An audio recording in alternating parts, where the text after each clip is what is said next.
The great council chamber floated in the darkness of space like a jewel made of crystal and light. Inside, representatives from 847 different species gathered in their assigned seats. Some had forearms, others had tentacles. Some breathed oxygen, others floated in tanks of methane. But they all shared one thing. They were worried about the humans. Ambassador Velshara stood at her podium, her forearms folded in a gesture of concern. She was a Cathari, a species known for thinking carefully before acting. Her silver skin reflected the lights of the chamber as she spoke. Honored council members, I urge you to review these records before we make any decision. Her voice was calm but firm. High Counselor Draxthor, who led the military committee, made a harsh clicking sound with his mandibles. He was a Zephrani, tall and covered in what looked like red armor but was actually his skin. His species had won every war they had ever fought. He was not used to being told to wait. Ambassador Velshara, we have waited long enough, Draxthor said, his voice booming through the chamber. The humans have been in space for only 200 years. 200! Most species take 2,000 years to reach where they are now. They have claimed 50 star systems. They refuse to follow proper colonization protocols. They expand like a virus. Murmurs of agreement rippled through the chamber. Many species had complained about human expansion. Humans seemed to want every planet, every moon, every asteroid. They were never satisfied. Velshara tapped a control on her podium. A hologram appeared in the center of the chamber. It showed ancient text, the kind that archaeologists spent lifetimes trying to read. 3 months ago, our science teams discovered a data cache on the dead world of Morthanis 7. The civilization there destroyed itself in a civil war 15,000 years ago. But before they died, they left records, warning records. The hologram changed, showing the same message written in 20 different alien languages. Most of the council members could not read the ancient scripts, but the translation appeared below in modern. Galactic Standard, do not attack humanity, do not provoke. Humanity, do not threaten humanity. They are not like you. They cannot be defeated. They will not stop. This is not a joke. This is not a legend. We learned too late. Do not make our mistake. The chamber fell silent. Then Draxthor began to laugh. It was not a pleasant sound. And you want us to fear the humans because of ancient superstition? Because some extinct species wrote warnings in their final days?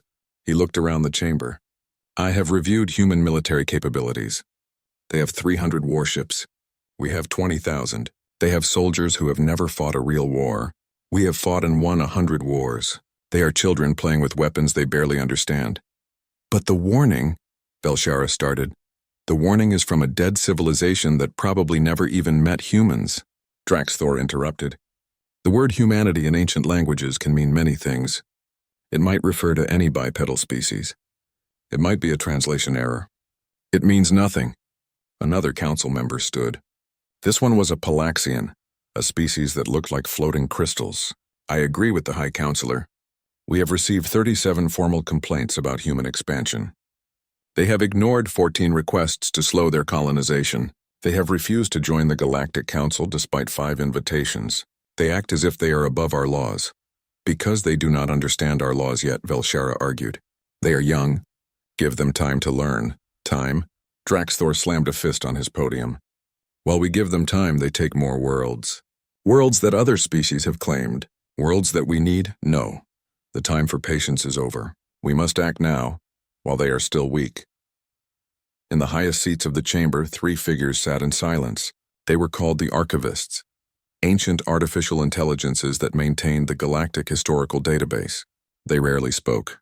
They only observed and recorded. But now one of them leaned forward slightly. High Counselor, the archivist's voice was like wind through metal. We have found similar warnings in the records of 22 other extinct civilizations. The chamber went quiet again. 22 extinct civilizations. That was not a small number. Similar warnings about what? Draxthor demanded. About humanity, or species matching human characteristics. Warnings that date back 300,000 years. Velshara felt a chill run through her body. 300,000 years. Humans claimed they had only developed civilization 10,000 years ago. They claimed they had only left their planet 200 years ago. So how could there be warnings about them from 300,000 years ago? Impossible, Draxthor said. Humans are not that old. You are reading the data wrong. We do not read data wrong, the archivist replied with no emotion. We are simply presenting what we found. What you do with this information is your choice. Draxthor turned to address the entire council. Members of the Galactic Council, I call for a vote. We will give the humans one chance, one ultimatum. They will surrender half of their colonies to species with prior claims.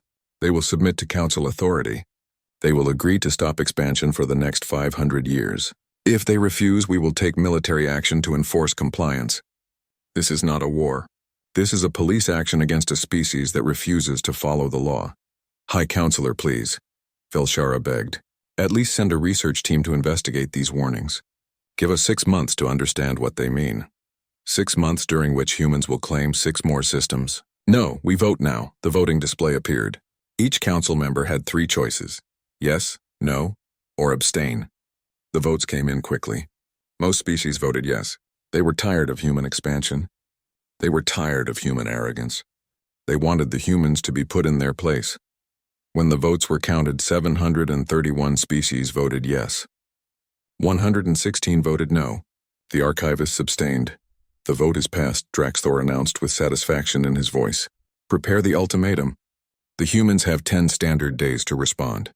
If they refuse, we will send the enforcement fleet to the human colony of New Harvest. It will be a lesson they will never forget. Velshara sat down slowly in her seat. She felt sick. She had tried. She had shown them the warnings. But they would not listen. They never listened. A small hologram appeared on her personal display. It was Commander Sarah Chen, the human diplomatic attaché assigned to the council. The human looked young, as all humans did to Velshara. She had dark hair and tired eyes. Ambassador Velshara, I watched the vote. Thank you for trying to help us. I failed, Velshara replied quietly. The council has decided. War is coming. Sarah Chen smiled, but it was a sad smile. Then the council has made a terrible mistake. I hope for everyone's sake that they surrender before it's too late. Too late for the humans, you mean? No, Sarah said softly. Too late for everyone else. The hologram disappeared. Velshara sat in the empty chamber long after everyone else had left. She stared at the ancient warning still displayed on the main screen. Do not attack humanity. She wondered how many others had sat like this, staring at similar warnings, thinking they knew better, and she wondered if anyone would be left to write warnings for the next civilization that came along.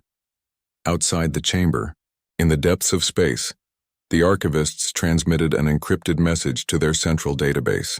It was a simple message, but it would be important for whoever came after. They did not listen. They never listen. Beginning final observation protocols. Recording all data for future species, if any survive. Fleet Admiral Korth stood on the bridge of his flagship, the inevitable Victory, and looked at the green and blue planet below. New Harvest. A human colony world. Population, 2.3 million. Defense forces, 12 small warships and some ground batteries. His fleet had 500 warships. This would be over in hours. Admiral, the humans are hailing us, his communications officer reported. Put them through, Korth ordered. He expected begging. He expected panic. Instead, he saw a middle-aged human woman in a simple military uniform. She looked almost bored. I am Captain Elena Rodriguez of the Earth Defense Frigate Indomitable. You are ordered to leave this system immediately. Korth could not help but laugh. Captain, you have 12 ships. I have 500. You have 1 small colony. I have the entire Galactic Council behind me. Your government refused our reasonable ultimatum. Now you will face the consequences. Surrender and your people will be treated fairly. Resist and we will take the planet by force. Captain Rodriguez leaned back in her chair. Admiral Korth, I'm going to tell you something. You should listen carefully. You should also record this and send it back to your council. Ready? Speak, human. You are about to make the biggest mistake in Galactic Council history. You think you know about humans? You don't. You think this will be easy. It won't be. You think we will surrender when we see we cannot win. We won't. And most importantly, you think you are fighting our military. You're not. You're about to fight our civilians. Our actual military is going to be very, very angry with you. Korth felt his temper rising. Is this supposed to frighten me? Threats from a species that has been in space for barely 200 years. Not threats. Just facts. Let me explain something your council never bothered to learn. Humans come from a planet called Earth. Earth is classified as a Death World Class 12. Do you know what that means?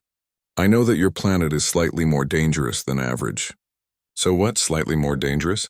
Rodriguez actually smiled. Admiral, Earth is one of the most hostile habitable planets ever discovered. We evolved alongside creatures that could kill us with one bite. We survived ice ages that covered half the planet in ice. We survived supervolcanoes that blocked out the sun for years. We survived asteroid impacts, mega droughts, mega floods, diseases that killed half our population. And we didn't just survive. We thrived. We became the dominant species. Many species overcame challenges to evolve, Korth replied.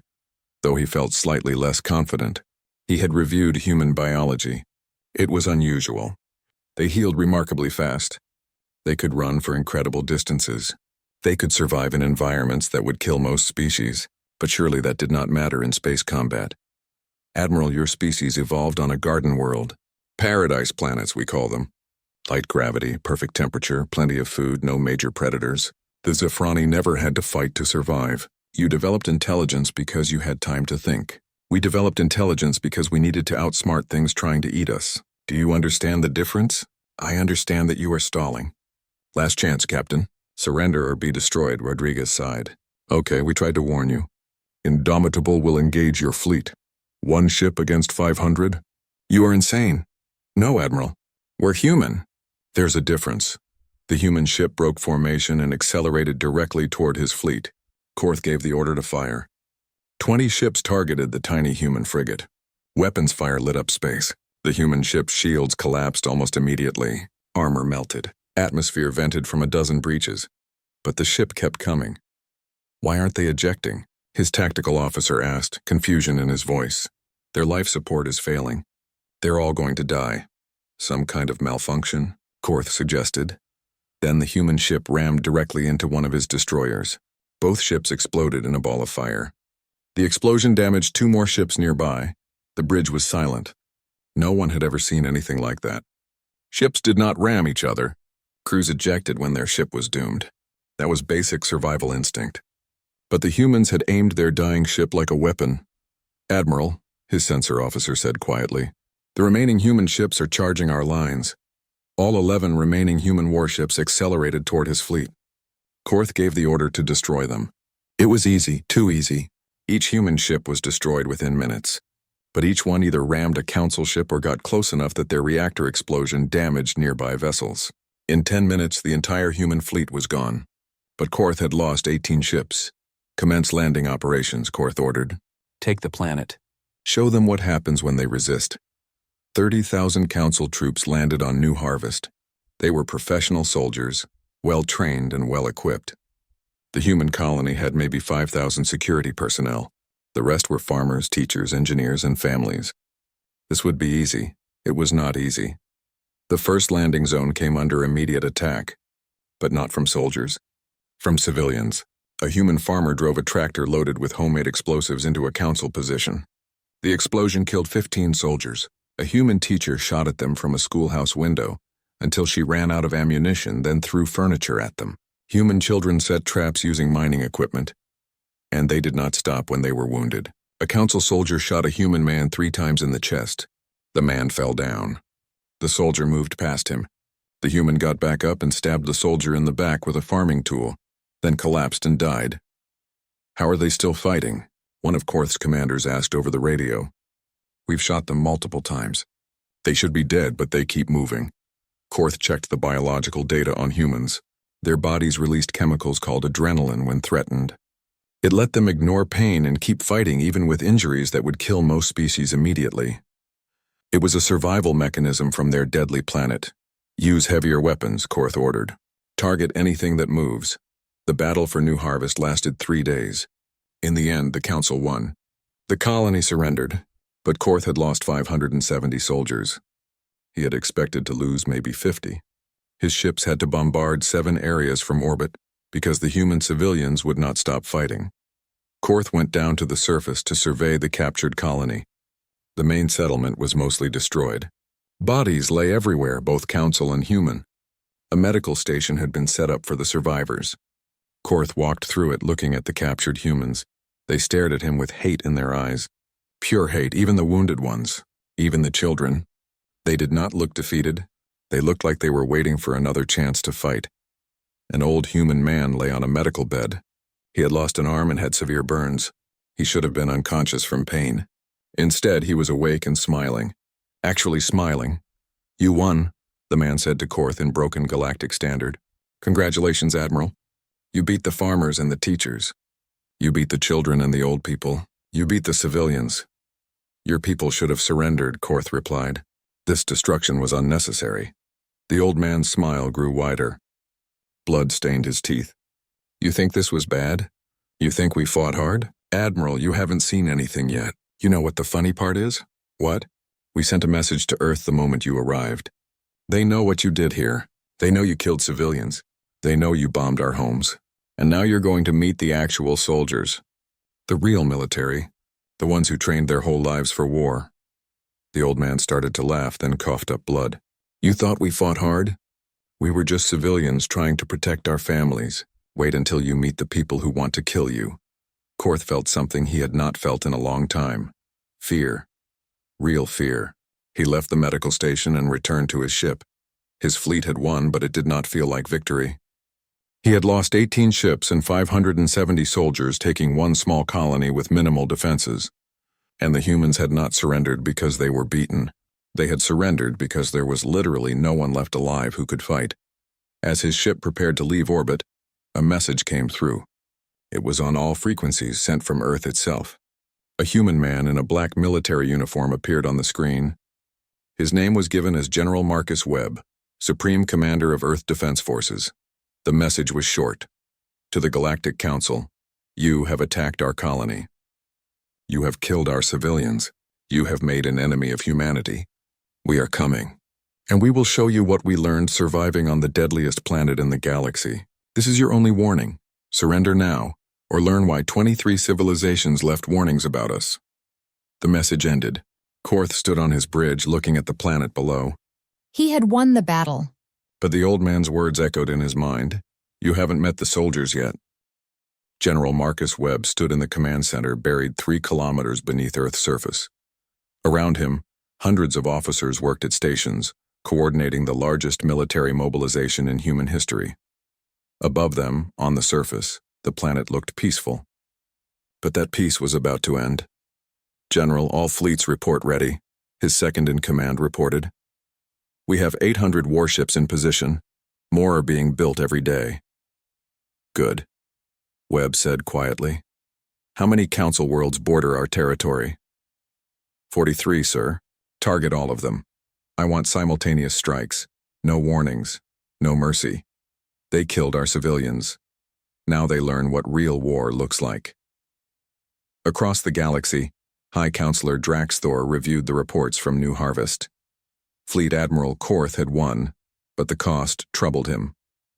570 soldiers dead fighting civilians. It made no sense. Either Korth had been incompetent, or humans were far more dangerous than anyone had expected. Ambassador Velshara had been right to worry, but Draxthor would never admit that. The Council had committed to this action. They could not look weak by backing down now. High Counselor, we're receiving emergency signals from border worlds.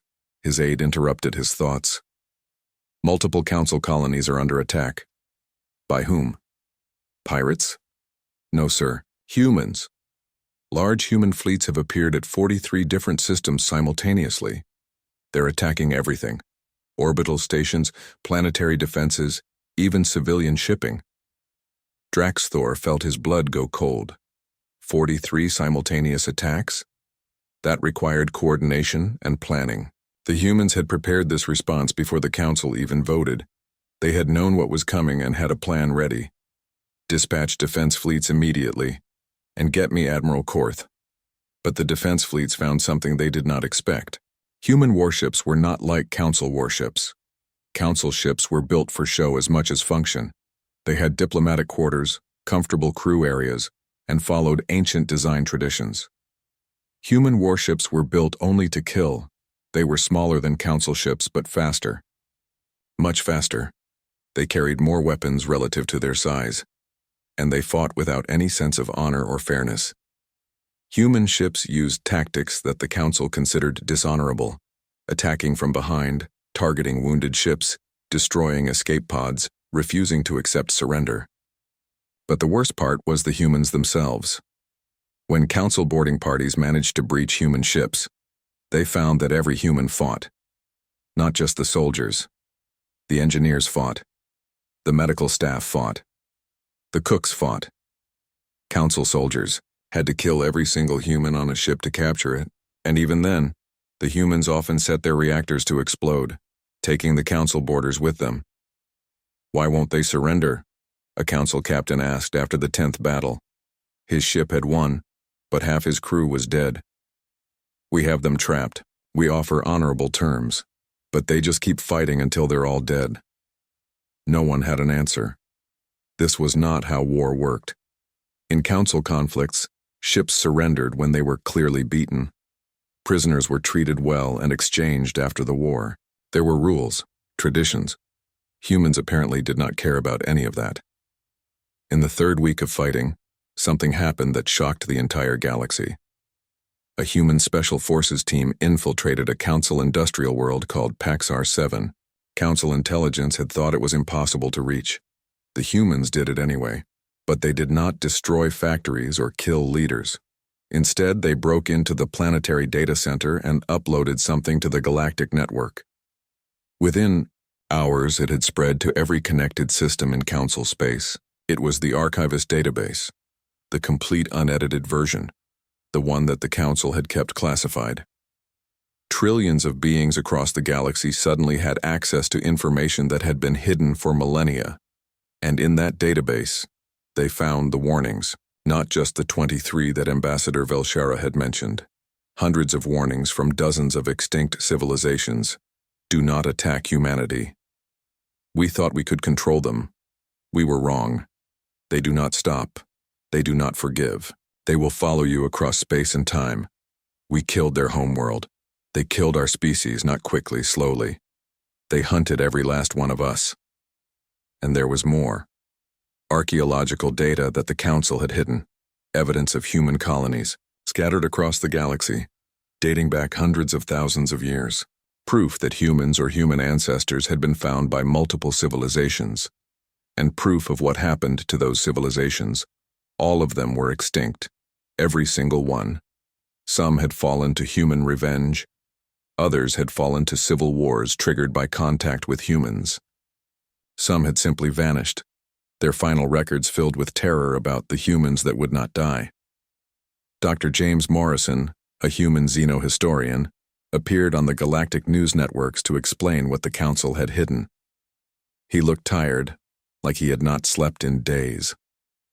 "The Council told you we were a young species, that we had only been in space for 200 years. That was partly true. Earth humans have only been spacefaring for 2 centuries. But we are not the only humans. We have found evidence of at least 30 other human colonies scattered across this galaxy and beyond. Some were founded by ancient sleeper ships. Some appeared through wormholes or dimensional accidents we still don't understand. Some might even be from alternate universes." He showed images on the screen behind him. Ruins of human settlements on dead worlds. Genetic evidence of human DNA in the remains of extinct species. Weapons designed specifically to kill humans, proving that ancient civilizations had fought them. Every civilization that found humans tried one of 2 things: enslave them or exterminate them. None of them tried to coexist peacefully. And every single civilization that attacked humanity is now gone. Not because humans are evil, but because humans have one trait that evolution on Earth burned into our genetics. We do not accept extinction. We fight back. Always. No matter the cost. The broadcast ended, but the damage was done. Across Council space, protests erupted. Many species had not wanted war with humans. They had been told it was necessary, that humans were dangerous. Now, they learned that humans were only dangerous when attacked, and that the Council had started this war based on pride, not necessity. Ambassador Velshara watched the chaos from her quarters. She had tried to stop this, She had shown them the warnings. They had not listened. Now the galaxy was learning the truth the hard way. Her communication console activated. A human face appeared. It was Dr. Morrison. Ambassador Velshara, my name is James Morrison. I'm a historian. I've been studying the ancient warnings about humanity. I need to speak with you urgently. What is it, Doctor? The warnings. We translated all of them. Most say don't attack humanity. But the oldest ones say something different. They say, don't attack humanity because you will need them. Velshara felt confusion. Need them for what? That's what I need your help to find out. The oldest warnings, the ones from 300,000 years ago, mention a threat from beyond the galaxy. Something that comes every 50,000 years. The civilizations that left those warnings believed that only humanity could stop it. That's why they warned others. Not to protect humans. To protect the galaxy. Do you think this threat is real? I think those civilizations knew something we don't.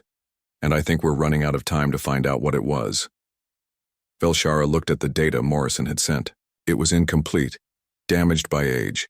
But the warning was clear enough. Preserve humanity. They are the weapon. The cleansing comes. Only they can stand against it. I will help you, Dr. Morrison. But first, we must stop this war. Before there are no humans left to save us from whatever is coming. Morrison nodded. General Webb is planning something terrible, Ambassador.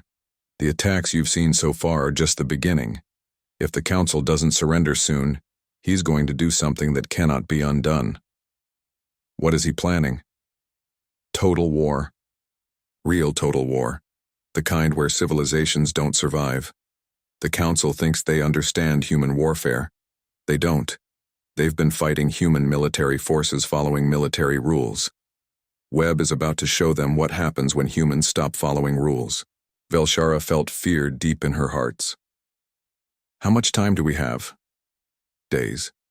Maybe less. The Council has to surrender. Completely. Unconditionally. Or this galaxy is going to learn what humanity becomes when you kill their homeworld. The screen went dark. Velshara sat in silence trying to think. The Council would never surrender. They were too proud, too convinced of their superiority. Even now, even with protests in the streets and evidence of their mistakes, they would not admit they were wrong. She made a decision. She would go to Earth. She would speak with General Webb directly. She would beg if necessary. Because if Morrison was right, if there was something worse than this war coming, then the galaxy needed humans alive. And that meant stopping this war before humanity did something that would make even the ancient warning seem too gentle. High Counselor Draxthor stared at the casualty reports and felt rage building inside him. 60 Council worlds had been attacked. 23 had fallen completely. Human forces had destroyed 700 Council warships. The numbers were impossible. Humans should not be winning. They were a young species with limited resources. But they were winning. Worse, they were not just winning battles. They were destroying the Council's reputation. The leaked archives had turned public opinion against the war. Protests blocked traffic on every major Council world. Some species had withdrawn from the Council entirely. Others demanded immediate peace negotiations. Draxthor would not surrender. Could not surrender. If the Council surrendered to humans, their authority would be gone forever. Every species in the galaxy would know that the Council could be beaten. No. Better to finish this war quickly and decisively. One overwhelming strike that would break human morale and force them to accept Council terms. Prepare the Grand Fleet, he ordered his military commanders. Every available warship. We will strike at Earth itself. High Counselor, the Council Charter forbids bombardment of homeworlds, one admiral protested weakly. The Council Charter is a suggestion when facing extinction. The humans want total war. We will give them total war. We will bombard Earth from orbit until they have no choice but to surrender. Ambassador Velshara heard about the plan through sources in the military. She immediately tried to stop it, but the High Counselor would not take her calls. She sent messages to every Council member she knew, begging them to intervene. Most ignored her. A few replied that Earth had brought this on themselves by attacking Council worlds. She had no choice. She took her personal ship and set course for Earth. If she could not stop the Council, maybe she could warn humanity. Maybe there was still time to negotiate something, anything, that would prevent complete disaster. The Grand Fleet assembled in orbit around Centrum Prime. 2,000 warships, the largest military force ever gathered in Council history. They would need 1 week to make the jump to Earth. Draxthor addressed his commanders with confidence. We will show humanity that the Council cannot be defeated. We will show the galaxy that there are consequences for defying our authority, and we will end this war. The fleet jumped to hyperspace. 6 days later, they arrived in the Sol system. Earth floated before them, blue and beautiful and completely undefended. Where were the human fleets? Where were Earth's legendary defenses? The system seemed almost empty. They're not even going to fight for their homeworld, one admiral asked in confusion. Maybe they evacuated, another suggested. Maybe they knew they couldn't win. Draxthor did not care. Begin bombardment. Target major cities and industrial centers. Show them the price of defying the Council. The fleet opened fire. Nuclear warheads, kinetic penetrators, and plasma beams rained down on Earth. Cities burned. Oceans boiled. The planet's atmosphere glowed red from the heat. Billions of humans died in the first hour. And then something happened that no one expected. Ships appeared. Not from Earth, not from anywhere in the Sol system. They appeared from hyperspace all around the Council fleet. Hundreds of ships. Thousands of ships. Ships bearing human designs but unlike any Council intelligence had seen. Ships that looked ancient and new at the same time. Where did they come from? Draxthor demanded. Unknown, High Counselor. They're broadcasting human identification codes but not from any known colony. The attacking ships moved with impossible coordination. They cut through the Council fleet like knives, but they were not military vessels. Council sensors detected civilians on board. Women, children, elderly, entire populations packed into combat ships. A transmission came through on all frequencies. The speaker was an old human woman, her face weathered and scarred. Council fleet, this is Captain Sarah Yamoto of the colony ship New Dawn. We are the lost colonies. The humans who left Earth 300 years ago. The ones you thought were legends. We have been watching. We have been waiting. You made a mistake coming here. You made a mistake attacking our homeworld. Now you will learn what humanity becomes when you threaten our species. The lost colony ships fought with suicidal fury. They were not trying to win a battle. They were trying to kill as many Council ships as possible before they died. And they were succeeding. Every Council ship they destroyed meant fewer weapons firing at Earth. The bombardment slowed, then stopped. Draxthor's fleet was fighting for survival now. The lost colony humans had numbers.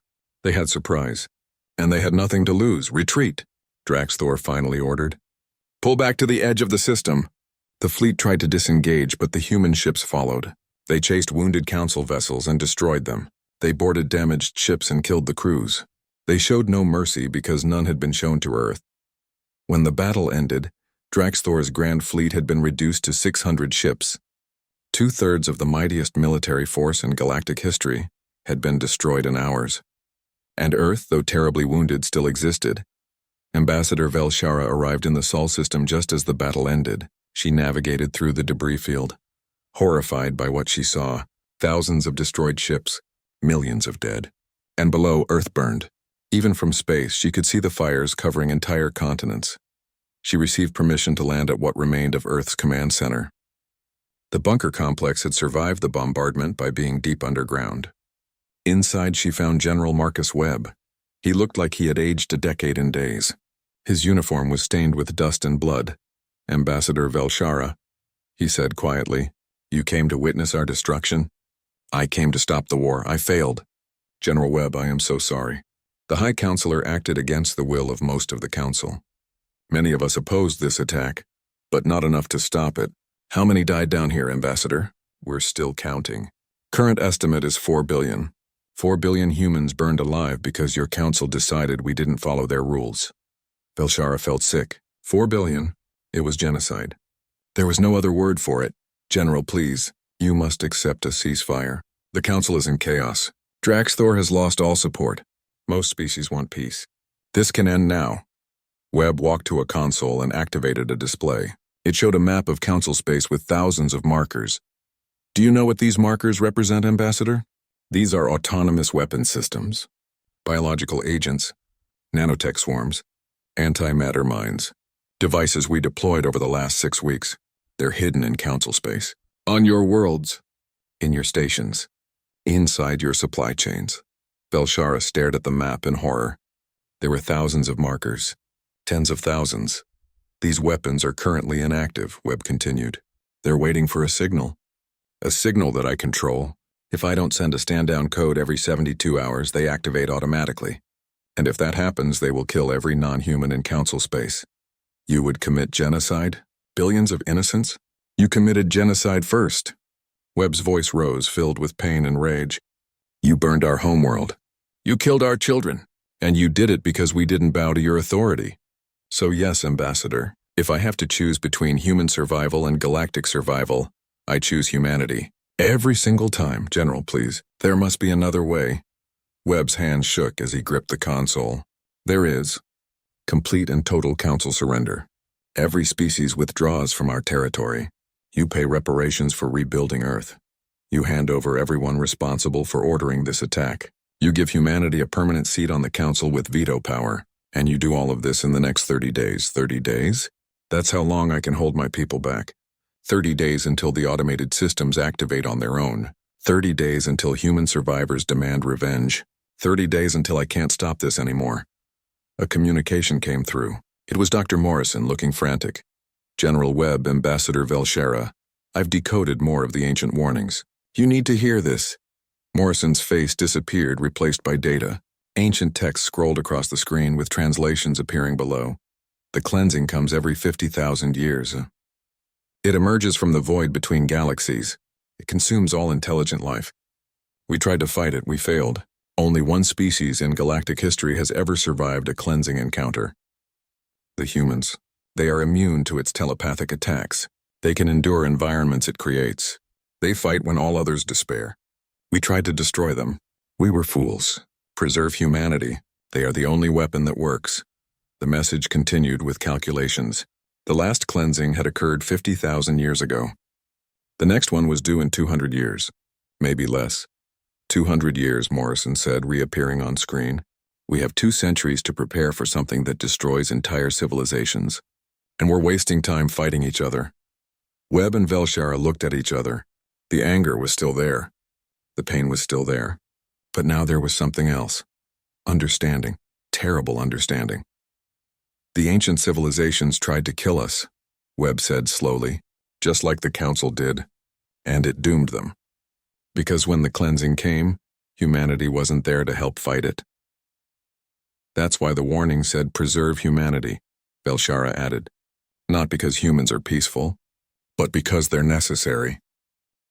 The council chamber was different now. Half the seats were empty. Species that had withdrawn from the council. Species that no longer trusted the leadership. Species that had simply stopped coming to meetings. The remaining representatives looked tired and afraid. Ambassador Velshara stood before them, presenting General Webb's demands. She had never seen the council so quiet. Usually there were debates, arguments, speeches about honor and tradition. Now there was only silence and fear. These are the terms, she said, her voice steady despite her exhaustion. Complete withdrawal from all human-claimed systems. Immediate reparations totaling 5 trillion council credits. Arrest and trial of all individuals responsible for ordering the attack on Earth. A permanent human seat on the council with veto power. And a formal public apology admitting that the council initiated hostilities without justification. A Palaxian representative spoke up. And if we refuse, he destroys us all? That makes him no better than us. No, Velshara replied. It makes him exactly like you. The council committed genocide first. Humanity is simply promising to return the favor. The difference is that humans warned you what would happen. You did not listen. We cannot simply surrender our entire authority to one species, another representative argued. The other species will see it as weakness. The council will lose all credibility. The council has already lost all credibility, Velshara snapped. You bombed a homeworld. You killed 4 billion civilians. You started a war based on pride instead of necessity. And you ignored every warning that told you this was a mistake. If the council ends today, it is because you destroyed it yourselves. High Counselor Draxthor sat in his seat, but he was no longer in charge. Council security had him under guard, waiting for the vote on whether to hand him over to human justice. He looked smaller now, diminished by the weight of his failure. The humans wanted this war, he muttered. They were expanding too fast. They were too aggressive. Someone had to stop them. They were expanding because they are good at surviving, Velshara replied coldly. You saw that as a threat instead of an opportunity. You could have welcomed them to the council. You could have worked with them. Instead, you tried to crush them and they crushed you back. The vote was called. It was not even close. 612 species voted to accept human terms. 40 voted against. The rest abstained. The council as it had existed for 10,000 years was effectively over. Ambassador Velshara took a shuttle to Earth immediately. She needed to deliver the results in person. She needed General Webb to call off the doomsday weapons. The countdown showed 6 days, 3 hours remaining. Earth was still burning in places. The atmosphere was hazy with smoke and ash. But the humans had already begun rebuilding. It was remarkable. 4 billion dead. Entire continents devastated. And they were already constructing new cities on the ruins of the old ones. She found General Webb in the same bunker command center. He looked like he had not slept in days. Probably because he had not. The council accepted your terms, she told him. All of them. They're transferring the first reparations payment now. Draxthor and 47 other council leaders are being arrested. The formal apology will be broadcast across the galaxy tomorrow. Will you call off the weapons? Webb was silent for a long moment. His hand hovered over the console that controlled humanity's revenge. One button press and the nightmare would end. One button press and billions would live. But his other hand touched a data pad showing names. Thousands of names. Millions of names. The dead of Earth, his people. His responsibility. I spoke with the survivors, Webb said quietly. Humans from across the planet. People who lost everything. Their families, their homes, their entire cities. I asked them what they wanted me to do. Do you know what most of them said? They want revenge. No, most of them said to make peace. They said killing more people won't bring back the dead. They said the galaxy needs to survive because something worse is coming. I was ready to burn everything. Ready to end this galaxy if it meant justice for my people. But they were better than me. They were better than I deserved. Webb pressed the button. Across council space, thousands of hidden weapons received the stand-down signal and went dormant. The doomsday countdown stopped. It's done, Webb said. The weapons are offline. Tell your council that humanity keeps its word. We agreed to peace, so there will be peace. Velshara felt relief flood through her entire body. Thank you, General. You have saved trillions of lives. Don't thank me. Thank the humans who lost everything and still chose mercy. They're the heroes here. I was just the monster willing to do what was necessary. 3 months later, Dr. Morrison presented his complete findings about the ancient warnings to a joint council human committee. The room was packed with representatives from every species, all wanting to understand the threat that was coming. Morrison stood at a podium, surrounded by holographic displays of ancient texts and astronomical data. We have confirmed the pattern, he began. Every 50,000 years, something emerges from the void between galaxies. The ancient civilizations called it different names. The cleansing, the hunger, the end of thought. But they all describe the same thing, an intelligence that feeds on sentient minds. It appears simultaneously across the galaxy. It cannot be reasoned with. It cannot be stopped by conventional weapons. Images appeared showing dead worlds, empty cities, civilizations that had simply vanished. But there is one exception: humanity, or more specifically, species that evolved under extreme survival pressure. The ancient records indicate that human minds are naturally resistant to its telepathic attacks. Human bodies can endure the environmental extremes it creates, and human psychology is resistant to the despair it generates. Why? Someone asked. Why are humans immune? We evolved on a planet trying to kill us, Morrison explained. Our brains developed defenses against stress and fear just to survive daily life. What the cleansing does to other species, Earth did to us for millions of years. We're already adapted to constant threat. The cleansing attacks minds that evolved in peace. Human minds evolved in war. A council representative stood. So humanity is our only defense? That seems convenient. It's not convenient. It's tragic, Morrison replied. 23 civilizations encountered humans before us. All of them tried to destroy or enslave humanity. And all of them died when the cleansing came, because they had eliminated the only species that could fight it. We were repeating history. If this war had continued, if humanity had been wiped out, this galaxy would have no defense when the cleansing arrives in 200 years. The room fell silent. The weight of that knowledge pressed down on everyone present. 5 years passed. Earth was rebuilt, though the scars remained visible from space.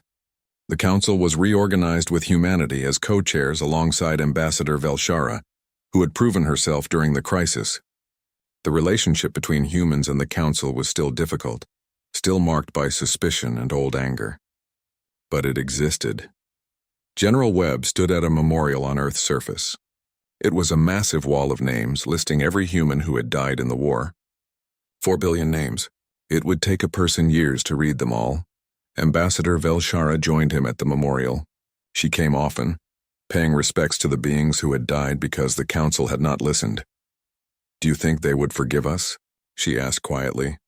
Webb did not answer immediately. He touched the wall, feeling the engraved names beneath his fingers. Some would, some wouldn't. Some would say forgiveness is necessary for peace. Others would say forgetting is betraying the dead. He looked at Velshara. But forgiveness isn't about what the dead need. It's about what the living need to move forward. "Do you forgive the Council, General?" "I forgive the people who tried to stop the war. People like you. The others? I'll work with them. I'll stand beside them when the cleansing comes. But forget what they did? Never." "That is fair," Velshara said. "Trust must be earned, not demanded." They stood in silence for a while, looking at the names on the wall. Then Webb spoke again. The Council refused to hear the warning. All those ancient civilizations left messages. They begged future species not to make their mistake. But your Council did not listen. They thought they knew better. Yes. And it nearly destroyed us all. Now the galaxy has no choice but to listen when humanity speaks. We did not want this responsibility. We did not ask to be the galaxy's guardians. But here we are. Here we are, Velshara agreed. What kind of guardians will humanity be? Webb considered the question carefully. The kind that remember what we lost. The kind that know how easily civilization can burn. The kind that will fight to protect others from experiencing what Earth experienced. Not because we are noble, but because we know the cost of failure. Above them, stars filled the night sky. Somewhere out in that darkness beyond the edge of the galaxy, something waited. Something that had destroyed civilizations for millions of years. Something that was coming back, but this time humanity would be waiting for it. And the galaxy, united for the first time in its history, would stand together. General Webb turned to leave the memorial, but Velshara stopped him. "General, the new Council wants you to lead the Joint Military Command. They want humanity to prepare our defenses against the cleansing.